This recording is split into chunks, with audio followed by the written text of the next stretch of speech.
Majority kasi ng mga malalaking mga pangalan, nagkakaroon din naman syempre ng pride, ng ego. Maraming taong tumitingala at nagmamahal kay Sarah Geronimo. Masasabi ba nating siya ay isang authentic na tao pa rin or totoong tao? Ang masasabi ko ay si Sarah Geronimo ay totoong tao. Bakit? Ano ang basihan ko? Yung tunay na personalidad niya.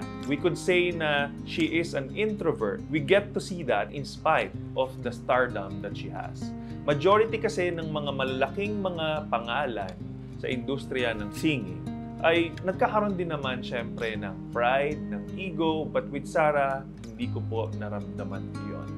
And I just love the fact that she doesn't really mind showing her authentic self, yung quiet lang.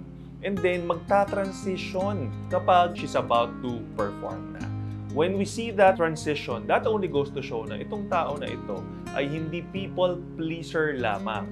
Iniintindi niya rin kung ano ang tunay na pagkatao niya at kung saan siya komportable. And that's what I saw from her. Si Sarah, being the pop star royalty, we use her as a perfect example of who we want to be. If kaya ni Sarah Geronimo na i-perform ang maraming bagay and that brings her to where she is right now, tayong mga netizen at humahanga sa kanya can use that as an inspiration, an empowerment na if Sarah can do it by showing her true self, then we can do those things.